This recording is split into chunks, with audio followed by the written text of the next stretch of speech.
എല്ലാവരും ആക്ഷേപിച്ചിട്ടുണ്ട്. കാരണം ഞാൻ UPA സർക്കാരിലെ ഒരു മന്ത്രിയായിരിക്കുന്ന സമയത്ത് മറ്റേവരുടെ ഡിസ്റപ്ഷനും ഞാൻ കണ്ടിട്ടുണ്ട്. അപ്പോൾ ഞാൻ പറഞ്ഞുവല്ലോ, 15ാമത്തെ ലോക്സഭയിൽ 28% സമയമാണ് നഷ്ടപ്പെട്ടത് മറ്റേവർ ബഹളമുണ്ടാക്കിയിട്ട്.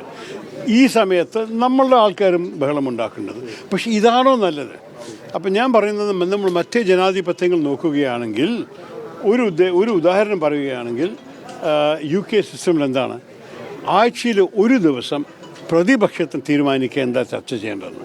അപ്പം അങ്ങനെ ഒരു റൂൾ, അങ്ങനെ ഒരു നിയമം നമ്മളുടെ ലോക്സഭയിലും കൊണ്ടുവന്നാൽ പിന്നെ പ്രതിഷേധം ചെയ്യാനും ഡിസ്റപ്ഷൻ ചെയ്യാനും ഒരു ആവശ്യമുണ്ടാവില്ല.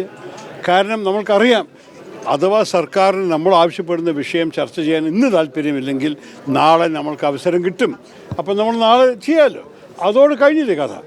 അതാണ് എൻ്റെ ആഗ്രഹം. നമ്മളൊരു കൺസ്ട്രക്റ്റീവ്, കാരണം പാർലമെൻറ്റ് എന്ന് പറഞ്ഞാൽ നമുക്ക് പാതിയിൽ ബഹളമുണ്ടാക്കുന്ന പോലെ ഒരു സ്ഥലമാവരുത്. പാർലമെൻറ്റിൽ ചർച്ച ചെയ്യാനും ചിന്തിക്കാനും തീരുമാനങ്ങൾ എടുക്കാനും ഒരു സ്ഥലമാവണം. അതാണ് എൻ്റെ ആഗ്രഹം. അത് കണ്ടിട്ടാണ് ഞാൻ വന്നിട്ട് ആദ്യം ഇലക്ഷൻ നിന്നത്. ഈ 16.5 വർഷം ഞാൻ MP ആയിരിക്കുന്നത്, ഞാൻ കണ്ടിരിക്കുന്നത് എന്നെ കുറച്ച് ദുഃഖപ്പെടുത്തിയിട്ടുണ്ട്. സത്യം പറയണം, ഇതൊരു നിരാശമായിട്ടുണ്ട്. കാരണം ഞാൻ കാണുന്നത് ഈ ബഹളം, ഈ നിലവിളി, ഈ വിലയിലിറങ്ങി ഇതെല്ലാം ശരിക്കും പാർലമെൻറ്റ് സ്ഥലമല്ല. ഇതെല്ലാം നമ്മൾ പാതിയിൽ പോയി ചെയ്യുക, പ്രതിഷേധം ചെയ്യുക വേറെ അവസരത്തിൽ. പാർലമെൻറ്റിൽ ചർച്ച ചെയ്യണം. പക്ഷേ പ്രതിപക്ഷം പറയുന്നത് ഞങ്ങൾ ആവശ്യപ്പെടുന്ന വിഷയങ്ങൾ സർക്കാർ ചർച്ച ചെയ്യാൻ തയ്യാറല്ല, അതുകൊണ്ടാണ് ഞങ്ങൾ ഇങ്ങനെ ചെയ്യണമെന്ന്. അത് മനസ്സിലാക്കണമല്ലോ.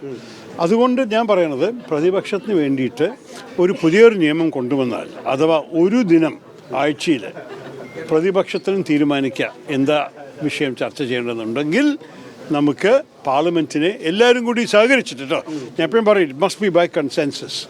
ഒരു വിധത്തിലും സർക്കാർ വഴിക്ക് ഇതിനെ ഒരു നിയമമാക്കാൻ സാധിക്കില്ല. ഇത് എല്ലാവരും കൂടിയിട്ട് തീരുമാനിക്കണം.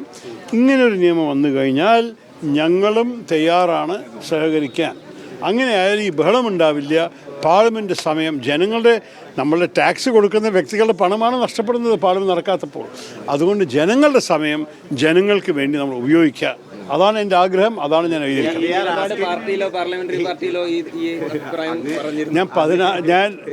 ഞാൻ തുടക്കം മുതൽക്കേ പറഞ്ഞൊരു കാര്യമാണ് ഇത്.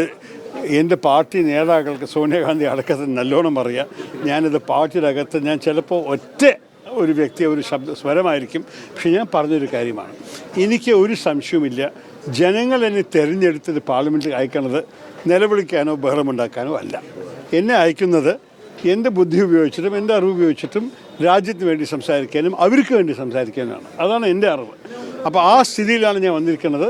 അതുകൊണ്ട് എല്ലാവരും അതുപോലെ ആണെന്ന് വിചാരിച്ചിട്ട് അവരുടെ പേരിലുമാണ് ഞാനിത് ആവശ്യപ്പെടുന്നത്.